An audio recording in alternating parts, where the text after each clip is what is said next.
For Churchill, the enemy was clear. The solution, a ship forged from ice. The year is 1942. The Battle of the Atlantic rages, a brutal war of attrition waged across unforgiving seas. German U-boats, silent hunters of the deep, are sinking Allied shipping at an alarming rate, strangling Britain's lifeline to the New World.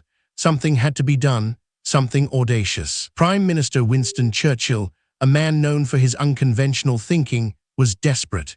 His scientific advisor, Lord Mountbatten, presented an idea so radical, so seemingly impossible, that it could only have been born from the crucible of total war, an aircraft carrier made of ice. This wasn't some fanciful notion sketched on a napkin. This was Project Habakkuk, a top-secret undertaking that would push the very boundaries of engineering and materials science. Its goal, to build a leviathan of the seas, impervious to torpedoes, unsinkable, and capable of launching aircraft far out into the Atlantic. The problem with conventional ice, however, was its inherent weakness. It shattered, it melted, it flowed. Not exactly the robust platform needed for landing Spitfires. The true ingenuity came from an unexpected source, a British inventor named Geoffrey Pike. Pike, a brilliant but eccentric mind, had been researching a material called pickrete. This wasn't just ice, it was a composite, a mixture of 14% wood pulp and 86% water, frozen solid. This seemingly simple addition transformed ice into something astonishingly robust. Pickrete was revolutionary. It was stronger than concrete, incredibly resistant to shattering, and crucially, it melted much slower than pure ice. A bullet fired into pickrete would embed itself rather than splintering the material. This was the miracle material Habakkuk needed. The sheer scale of the project was staggering. The proposed vessel would be an unimaginable 2,000 feet long, 300 feet wide, and 200 feet deep. It would displace over 2 million tons, dwarfing any ship ever conceived, before or since. To give you a sense of scale, the Nimitz-class supercarriers of today are roughly 100 feet long. Habakkuk would have been almost twice that length, a floating island, capable of housing hundreds of aircraft and thousands of crew members. The plan was to construct these colossal ships in the remote, frozen lakes of Canada. The cold would be a natural ally, keeping the pickrete solid during the initial construction phase. But even then, the challenges were immense. Maintaining the structural integrity of such a massive ice structure in warmer waters was a major hurdle. The solution involved a complex refrigeration system, a network of pipes circulating coolant throughout the entire hull, powered by a massive onboard power plant. The internal structure would be reinforced with steel, providing a skeleton for the pickrete flesh. This wasn't just a block of ice, it was a sophisticated engineering marvel, designed to be both flexible and incredibly strong. A prototype was built on Patricia Lake in Alberta, Canada. A 60-foot, 1,000-ton model designed to test the properties of pickrete and the feasibility of the refrigeration system. It was a crucial step, a tangible proof of concept. The prototype performed remarkably well. It floated, it held its shape, and the refrigeration system kept the pickrete solid even through the summer months.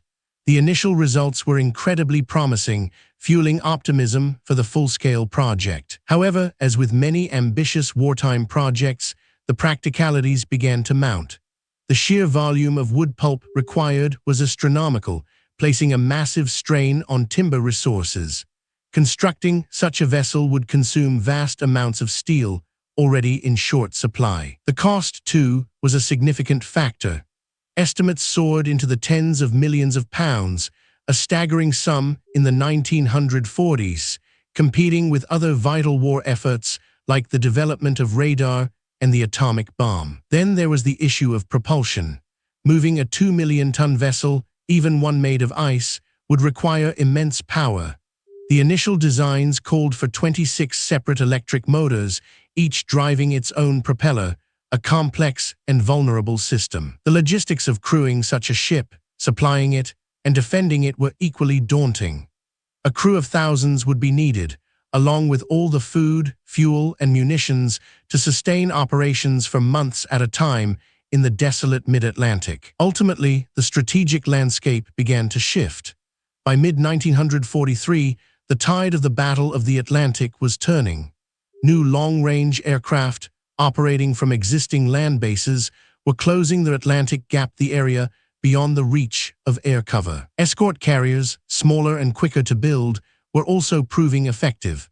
The urgent need for a massive, slow-to-construct ice carrier began to diminish. The war was moving faster than Habakkuk could be built. Despite its initial promise and the sheer audacity of its concept, Project Habakkuk was quietly shelved in December 1943.